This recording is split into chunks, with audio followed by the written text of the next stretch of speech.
They can go to our church Facebook page, our church ministries, our website, or they can contact me, 251-709-0796 is my number, and they can contact me, and we'll is offering a $5,000 reward. It's for information leading to the arrest of a wanted fugitive. 46-year-old Gregory Jowers is a suspect in the death of John Fabian. According to the Mobile County Sheriff's Office, Fabian was found unresponsive in his home on Floyd this past Christmas. He suffered significant bruising and died a day later. Investigators also discovered Jowers was living with Fabian at the time of the killing. Jowers is 6'4", weighs about 180 pounds. He has brown eyes and a shaved head, but it's black hair when he grows it out. He's also considered to be armed and dangerous, facing a number of charges, including murder. If you've seen him or you know where he might be, you're asked to call the Mobile County Sheriff's Office or U.S. Marshals. We've got those contact numbers for you on fox10tv.com. Fabian's family is also offering a $1,000 reward.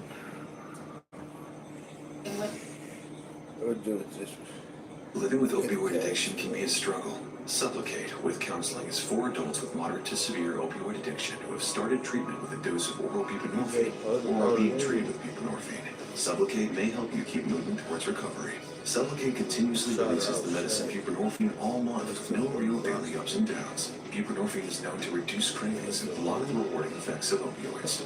Sublocade may cause harm or death if injected in a vein. As an opioid, it may cause serious life-threatening breathing problems. Ask about naloxone for opioid overdose.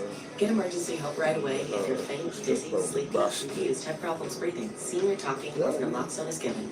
Don't take with other opioids, benzos, alcohol, or other drugs, including street drugs. This can cause severe drowsiness, decreased awareness, breathing problems, coma, and death. In emergencies, tell medical staff you're on Sublocade for opioid dependence. This isn't a full list of risks and side effects. Talk to your doctor and read patient label for more information. Don't give up. Ask a doctor if Sublocade can help you keep moving towards recovery. Starting with breaking details about a lengthy Fox 10 News investigation. Just a few hours ago, Roy Adams Jr., a now former Mobile police officer, was arrested and charged with homicide by vehicle. This following a crash he was involved in last July that killed 67-year-old Sumner Howard, who was known as Kahuna. Since that wreck, Fox 10 News exposed Adams' very questionable driving record, which included 4 crashes last year, all while he was on duty. Tonight, Roy Adams Jr. finds himself on the other side of the law.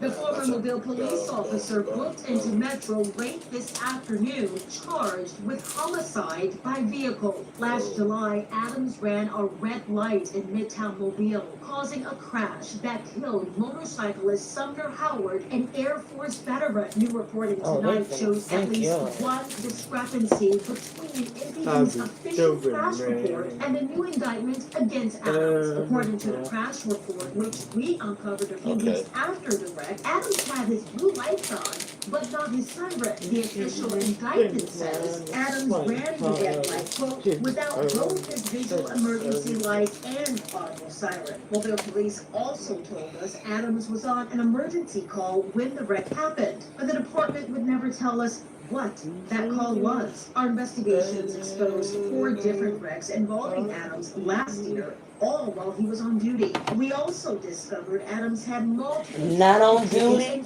not on duty. Speeding tickets. Mobile County DA Keith Blackwood sent us this statement regarding Adams' arrest, saying, quote, the Mobile County grand jury has indicted former officer Roy Adams Jr. homicide by vehicle. Mr. Adams was indicted for disregarding the rules on the road that caused the death of Sumner Howard. And shortly after the arrest, Mobile police tell us Adams voluntarily resigned about 3 weeks ago, and it didn't have anything to do with the deadly crash. According to court records, Adams was indicted 2 weeks ago. He was released from Metro on a $10,000 bond. Mobile police officer who resigned only 3 weeks ago is now charged with vehicular homicide. WKRGD5's Catherine Root is joining us in studio. Now, this crash happened in July. But now, that former officer just indicted by a grand jury this past month, Catherine. Yeah, Cherish, that's right. 45-year-old Roy Adams Jr. is accused of running a red light in his police car without lights and sirens and crashing into motorcyclist Sumner Howard, killing him. The crash happened on July 9th around 11 p.m. at the intersection of Mobile and Infirmary Boulevard and up to the crash. You can see Howard riding by, and as he's making his way off screen, you can see the lights and hear the screech of tires. Sirens were heard. According to the crash, Adams was driving on Mobile Infirmary Boulevard when he came to the intersection at a red light, turned on emergency blue lights, and went through the light. Howard had the green light and was going westbound on Old Shell Road. Adams turned himself in just before 4 this afternoon and posted a $10,000 bail less than 30 minutes later. I got like 4 calls. He resigned. Yeah, so officials say that Adams left the force voluntarily, and the reason for his departure is unrelated to the investigation. Reporting in the studio, Catherine Burke, WKRT News 5. On I-10 this morning in Mobile. Mobile fire rescue officials say they answered a call of a tractor trailer on fire this morning shortly after 12:30. Take a look at that video on your screen there. They say the trailer was on eastbound I-10 between Michigan Avenue and Broad Street near Duval. Fire rescue officials say they found heavy fire coming from the rear of the cab and the front of the trailer there. Authorities say the driver and an occupant were safely outside the vehicle. Thankfully, no one was hurt in the accident. Officials say the trailer was filled with strawberries. There's no word on the cause of that fire. Strawberries? What the fuck? WKRG News 5 Sports from the United States Sports University desk. Well, for several years, Rodney Hudson was the best in the business as a position in the NFL. And next Tuesday, Hudson will be inducted to the Mobile Sports Hall of Fame. News 5's Peter Albrecht will look back in his career. Rodney Hudson was an All-State tackle at BC Reign, an All-American guard at Florida State, and an All-Pro center in the National Football League. Hudson reached the pinnacle of his professional career during a 6-year span with the Oakland and Las Vegas Raiders from 2015. Houthi missile strike from Yemen targeting a busy airport in Israel. Israeli Prime Minister Benjamin Netanyahu is now vowing to retaliate against the Houthis and their, quote, Iranian terror masters. Israel is also trying to determine why attempts to intercept the missile failed. Here's ABC's Marcus Moore with the new details coming in tonight.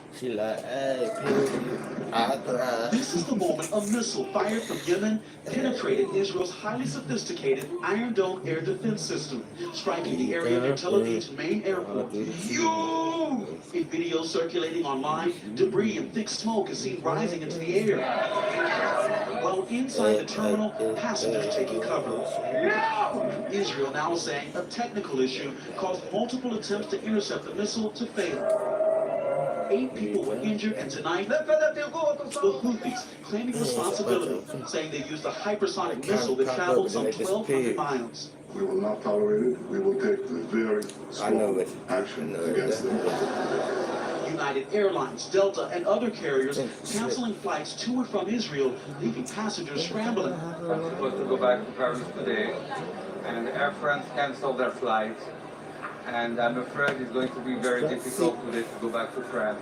The strike came hours after Israel called up thousands of reservists for a renewed offensive in Gaza, where the death toll in the last 24 hours has reached 52,535 people. The Gaza Health Ministry says 40 people were killed and 125 injured.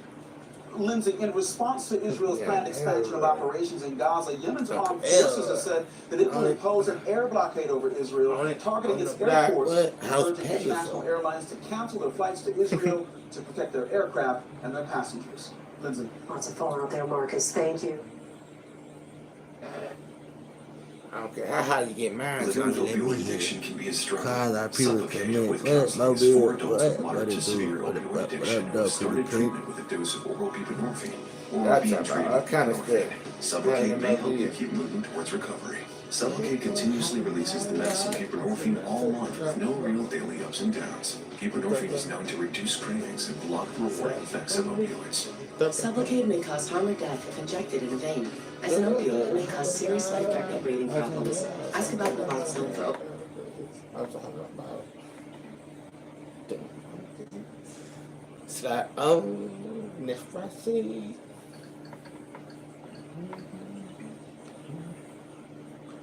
Oh yeah, I feel it. Every time I roll the blunt, I feel it. I feel it, feel it.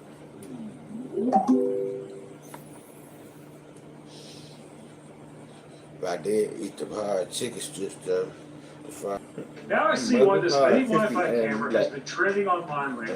This thing is awesome. This new subscription-free mini Wi-Fi camera delivers more advanced security features than... Tonight, millions are on alert for severe weather as a massive wildfire explodes in sides in North Carolina. President Trump defends his aggressive deportation plan and what he said when asked if everyone is entitled to due process. And authorities say they stopped an attack on Lady Gaga's concert hours before it was set to begin. First, that wildfire burning near a popular vacation resort, tripling in size overnight, fueled by strong winds and dry conditions, as millions in the South face a new severe weather threat. Damaging winds, hail, and flash flooding all possible. Our weather team ties it all out. President Trump refuses to say that migrants are entitled to due process under law, despite the Fifth Amendment. The administration blames the courts for halting his efforts to deport migrants to that notorious prison in El Salvador, and what he's now saying about a third term. Selena Wang reports from the White House. The rescue off the coast of Miami Beach. First responders from multiple agencies race to rescue dozens after a luxury yacht capsizes, what authorities are now saying. Brazilian police say they thwarted a possible attack targeting more than 2 million people attending a Lady Gaga concert. Israel is vowing to retaliate after a Houthi missile fired from Yemen explodes near Tel Aviv's main airport. The investigation into how it penetrated their sophisticated Iron Dome defense system. The moment a small plane slams into a Southern California neighborhood, killing everyone on board. The new details coming in. Deadly gunfire erupts at a family barbecue in Houston. The latest on that investigation. The final countdown to choose the next pope. Speculation mounts as a short list emerges and how it may all play out. Plus, the growing reaction to the controversial social media post from President Trump. Our team has the latest from Vatican City. And America strong tonight. After an accident made her miss her prom, the medical staff that went to work to save the day.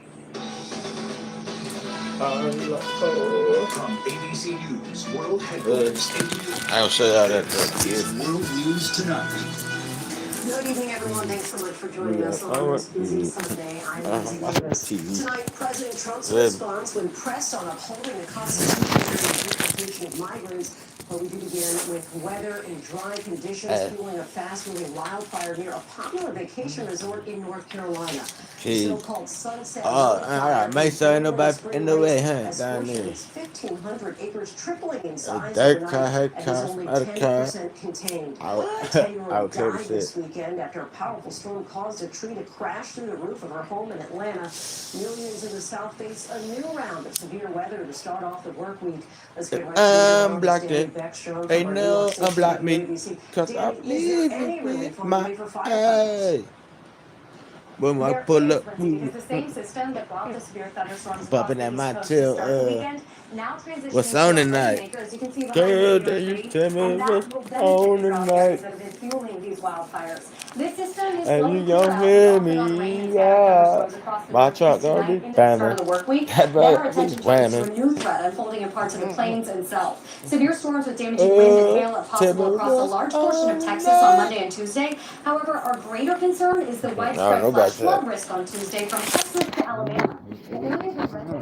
Numerous flash floods are expected, and impacts could be significant. And recent rain in the same area means the ground is already saturated, and any additional rainfall can be that much more dangerous. Lindsay? All right, understood. Danny, thank you. Now to tonight's other major news. President Trump is facing tough questions over upholding the U.S. Constitution.